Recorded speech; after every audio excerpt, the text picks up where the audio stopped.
আসসালামু আলাইকুম সবাইকে আমন্ত্রণ করছি আমার নতুন একটি ব্লগে। আমি সাবিয়া শর্মিন ব্লগ চ্যানেল থেকে। যেখান থেকে আমার ভিডিওটি দেখছেন আশা করি সকলে ভালো আছেন। আলহামদুলিল্লাহ আমিও আমার পরিবার খুব ভালো আছি। বেশ অনেকদিন হলো ভিডিও আপলোড করছি না, আসলে মনটাই একেবারে ভেঙে গেছে।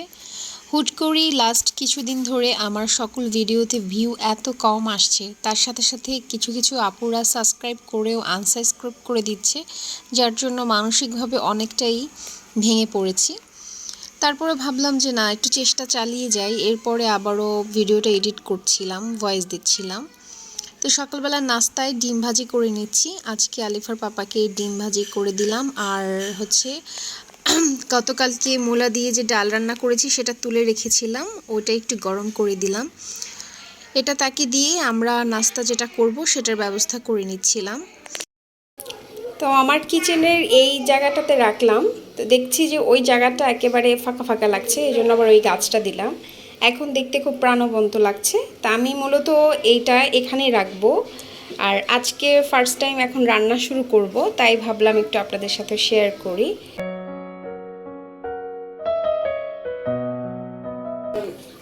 এখান থেকে অন অফ করা যায়, আর এটা হচ্ছে ফাংশন বিভিন্ন, মানে আমি কোনটা কিভাবে রান্না করতে চাই।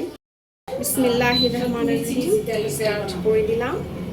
আমরা বাড়াতে কমাতে পারবো এটা দিয়ে। এই যে 1100 900, বা চাইলে এটা মাইনাস করা যাবে এখান থেকে 800তে। আবার টাইমারের একটা সিস্টেম আছে, এখান থেকে টাইমার দেওয়া যাবে। তো দেখা যাক কেমন সার্ভিস পাই আমি এটাতে, ফার্স্ট টাইম রান্না করছি। প্রথমেই সকালবেলার রুটির সাথে খাওয়ার জন্য ভাজিটা করে নিচ্ছি। তো এই যে আমি এখন স্টার্ট করে দিলাম, দেখি কতটা টাইম লাগে হতে। আসলে পুরো একটা মাস রান্না করার পরে আমি বুঝতে পারবো যে এটা দিয়ে আমার কতটা হেল্প হলো, বা কতটা কারেন্ট খরচ হলো, এবং আমার গ্যাস কতটা সেভ হলো। এই যে আমি পেঁয়াজের মধ্যে একটু তেল দিয়ে ভালো করে ভেজে নিচ্ছি, আর ওই তেলের মধ্যেই লবণ আর হলুদ দিয়ে দিয়েছি। তেলের মধ্যে হলুদটা দিলে হয় কি, ভাজির রঙটা খুব সুন্দর হয়। তো এই যে এখন আমি বেশ কিছুক্ষণ ভেজে নেওয়ার পরে আমি এখন সবজিগুলো দিয়ে দিচ্ছি। ভাজি করছিলাম এখানে আলু আর পটল নিয়েছি। আসলে যে কোনো জিনিসের সাথে আলুটা মিক্সড করলেই একটা মজার ভাজি হয়। এখন যেহেতু শীতকাল, বাজারে কিন্তু বিভিন্ন রকম শীতকালীন সবজি পাওয়া যায়, ওগুলোর সাথে আলু দিয়ে ভাজি করলে ভাত অথবা রুটির সাথে বেশ ভালো লাগে খেতে। আর শীতকালে আমার মনে হয় আমাদের সকলেরই মাছ মাংসের থেকে সবজিটা বেশি ভালো লাগে।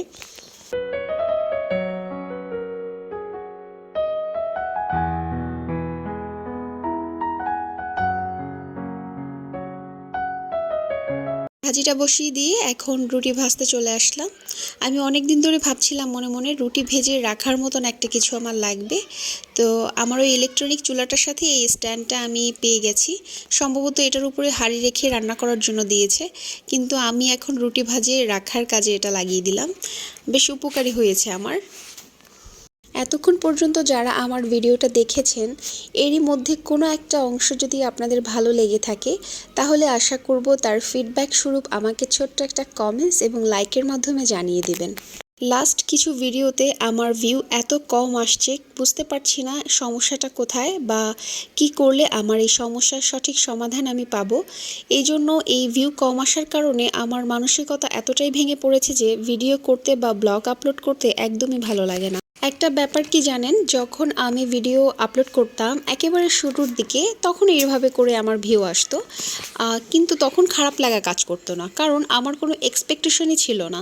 জাস্ট এমনিতেই আমি ভিডিও করতাম, সেগুলো আপলোড করতাম, নির্দিষ্ট কোনো টাইম আমি মেনটেন করতাম না, বা এটার পিছনে অতটা এফোর্ট আমি দিতাম না।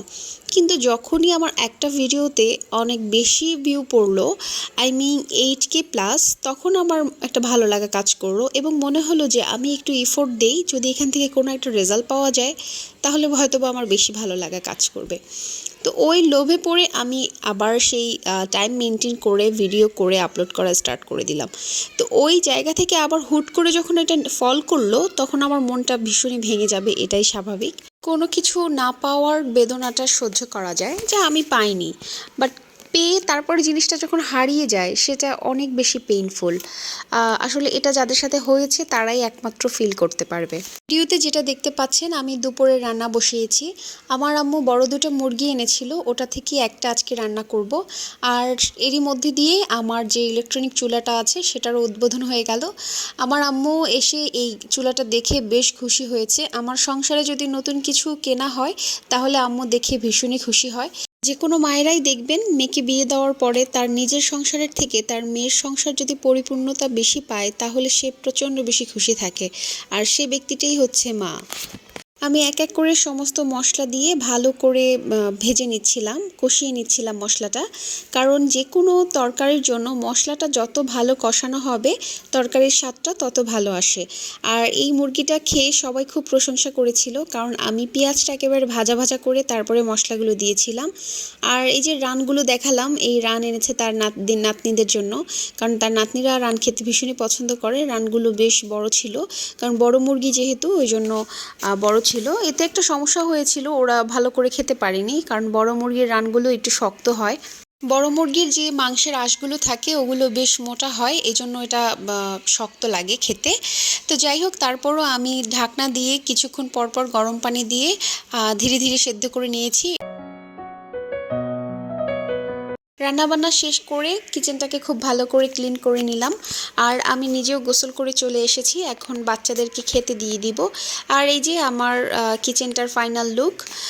আমার পুরো ঘরের মধ্যে আমার বেডরুমের থেকেও আমার কিচেনটা যদি ক্লিন থাকে তাহলে আমার মনটা ভীষণই ভালো লাগে, আর নতুন করে কাজের মধ্যে আমি বেশ একটা উৎসাহ পেয়ে থাকি।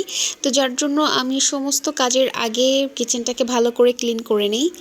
তো এই যে এখন আমি বাচ্চাদেরকে খেতে দিয়ে দিচ্ছি। আর অফ ক্যামেরাতে আমি পোলাও করে নিয়েছিলাম গ্যাসের চুলাতে, তো সেটা শেয়ার করিনি।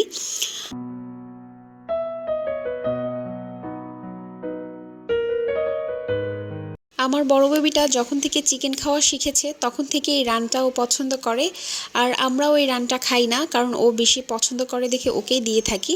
যদিও এই অভ্যেসটা খুবই খারাপ, কারণ বাচ্চাদেরকে সমস্ত কিছু খাওয়ানোর অভ্যেস করা উচিত, কারণ এই অভ্যেসটাই একসময় বদঅভ্যাস হয়ে দাঁড়াবে। কারণ আমরা যদি কোনো সোশ্যাল ফাংশনে যাই বা আমাদের বাসায় গেস্ট আসে তখন আমি তাদেরকে এই রানটা দিতে চাইলে ও সেটা পছন্দ করবে না। তো তাই এখন থেকেই চেষ্টা করছি সমস্ত মাংসই খাওয়ানোর অভ্যেস করতে। আর ইনশাল্লাহ এখন ধীরে ধীরে ও অন্যান্য সব মাংসই খাচ্ছে। তবে রানটা দিলে হয় কি ও বেশি খুশি হয়ে যায়।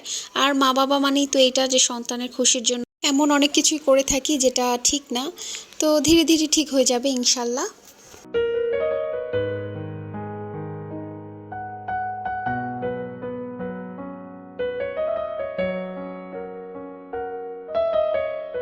তো এই ছিল আমার আজকের আয়োজন, এখানেই শেষ করব। আবার পরবর্তী ভিডিওতে দেখা হবে, কথা হবে। ততদিন পর্যন্ত সকলের সুস্থতা কামনা করছি। সকলে ভালো থাকবেন। আসসালামু আলাইকুম। আল্লাহ হাফেজ।